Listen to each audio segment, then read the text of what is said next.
Part 4. The Lotus Eaters.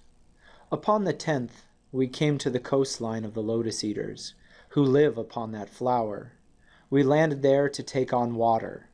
All ships' companies mustered alongside for the midday meal. Then I sent out 2 picked men and a runner to learn what race of men that land sustained.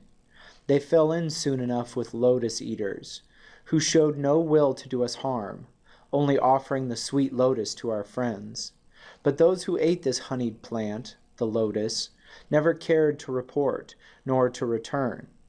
They longed to stay forever, browsing on that native bloom, forgetful of their homeland. I drove them, all 3 wailing, to the ships, tied them down under their rowing benches, and called to the rest, "All hands aboard, come, clear the beach, and no one taste the lotus, or you lose your hope of home." Filing into their places by the rowlocks, my oarsmen dipped their long oars in the surf, and we moved out again on our seafaring. The Cyclops. In his next adventure, Odysseus describes his encounter with the Cyclops named Polyphemus, Poseidon's one-eyed monster son. Polyphemus may well represent the brute forces that any hero must overcome before he can reach home. Now Odysseus must rely on the special intelligence associated with his name. Odysseus is the cleverest of the ancient Greek heroes because his divine guardian is the goddess of wisdom, Athena. It is Odysseus's famed curiosity that leads him to the Cyclops' cave, and that makes him insist on waiting for the barbaric giant. Odysseus is still speaking to the court of King Alcinous. We lit a fire, burnt an offering, and took some cheese to eat, then sat in silence around the embers, waiting. When he came, he had a load of dry boughs on his shoulder to stoke his fire at supper time. He dumped it with a great crash into that hollow cave, and we all scattered fast to the far wall. Then over the broad cavern floor he ushered the ewes he meant to milk. He left his rams and he-goats in the yard outside, and swung high overhead a slab of solid rock to close the cave. 24 four-wheeled wagons with heaving wagon teams could not have stirred the tonnage of that rock from where he wedged it over the door-sill. Next he took his seat and milked his bleeding ewes. A practiced job he made of it, giving each ewe her suckling, thickened his milk into curds and whey, sieved out the curds to drip in withy baskets, and poured the whey to stand in bowls cooling until he drank it for his supper. When all these chores were done, he poked the fire, heaping on brushwood. In the glare he saw us. "Strangers," he said, "who are you and where from? What brings you here by seaways, a fair traffic, or are you wandering rogues who cast your lives like dice and ravage other folk by sea?" We felt a pressure on our hearts and dread of that deep rumble and that mighty man, but all the same I spoke up in reply. "We are from Troy, Achaeans, blown off course by shifting gales on the great South Sea, homeward bound, but taking routes and ways uncommon, so the will of Zeus would have it. We served under Agamemnon, son of Atreus. The whole world knows what city he laid waste, what armies he destroyed. It was our luck to come here. Here we stand, beholden for your help, or any gifts you give, as custom is to honor strangers. We would entreat you, great sir, have a care for the gods' courtesy. Zeus will avenge the unoffending guest." He answered this from his brute chest, unmoved. "You are a ninny, or else you come from the other end of nowhere, telling me mind the gods. We Cyclops care not a whistle for your thundering Zeus, or all the gods in bliss. We have more force by far. I would not let you go for fear of Zeus, you or your friends, unless I had a whim to. Tell me, where was it now you left your ship? Around the point, or down the shore, I wonder?" He thought he'd find out, but I saw through this and answered with a ready lie. "My ship? Poseidon Lord, who sets the earth a-tremble, broke it up on the rocks at your land's end. A wind from seaward served him, drove us there. We are survivors, these good men and I." Neither reply nor pity came from him, but in one stride he clutched at my companions and caught 2 in his hands like squirming puppies to beat their brains out, spattering the floor. Then he dismembered them and made his meal, gaping and crunching like a mountain lion, everything, innards, flesh, and marrow bones. We cried aloud, lifting our hands to Zeus, powerless, looking on at this, appalled, but Cyclops went on filling up his belly with man-flesh and great gulps of whey, then lay like a mast among his sheep. My heart beat high now at the chance of action, and drawing the sharp sword from my hip, I went along his flank to stab him where the midriff holds the liver. I had touched the spot when a sudden fear stayed me. If I killed him, we perished there as well, for we could never move his ponderous doorway slab aside. So we were left to groan and wait for morning. When the young dawn with fingertips of rose lit up the world, the Cyclops built a fire and milked his handsome ewes, all in due order, putting the sucklings to the mothers. Then his chores being all dispatched, he caught up another brace of men to make his breakfast, and whisked away his great door slab to let his sheep go through. But he, behind, reset the stone as one would cap a quiver. There was a din of whistling as the Cyclops rounded his flock to higher ground. Then stillness, and now I pondered how to hurt him worse. But if Athena granted what I prayed for, here are the means I thought would serve my turn. A club or staff lay there along the fold, an olive tree, felled green and left to season for Cyclops' hand. And it was like a mast, a lugger of 20 oars, broad in the beam, a deep sea-going craft might carry. So long, so big around it seemed. Now I chopped out a 6-foot section of the pole, and set it down before my men, who scraped it. And when they had it smooth, I hewed again to make a stake with pointed end. I held this in the fire's heart and turned it, toughening it, then hid it, well back in the cavern, under one of the dung piles in profusion there. Who now came the time to toss for it? Who ventured along with me? Whose hand could bear to thrust and grind that spike in Cyclops' eye, when mild sleep had mastered him? As luck would have it, the men I would have chosen won the toss. 4 strong men, and I made 5 as captain.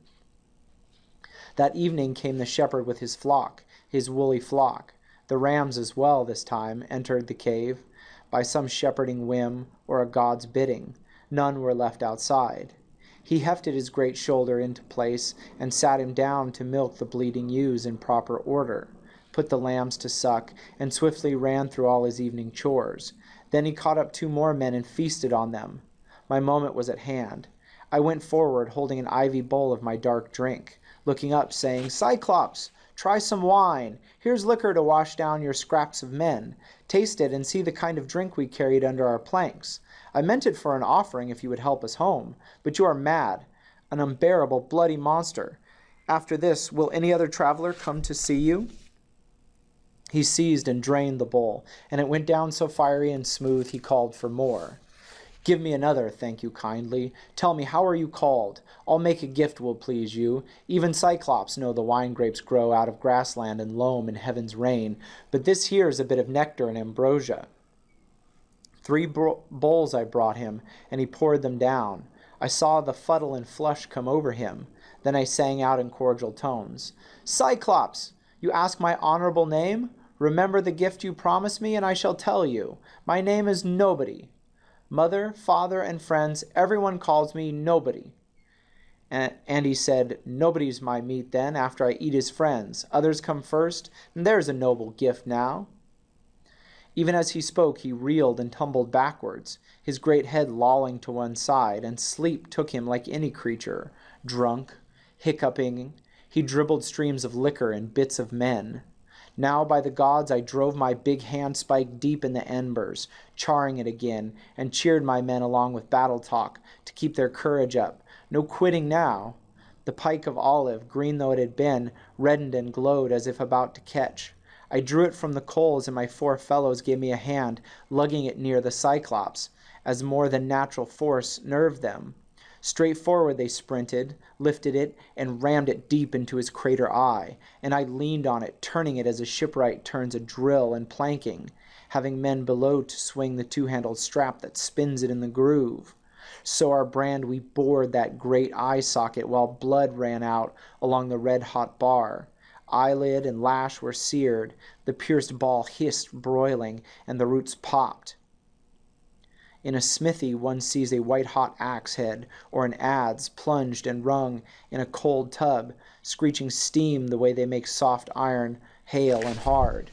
Just so that eyeball hissed around the spike. The Cyclops bellowed, and the rock roared round him, and we fell back in fear. Clawing his face, he tugged the bloody spike out of his eye, threw it away, and his wild hands went groping.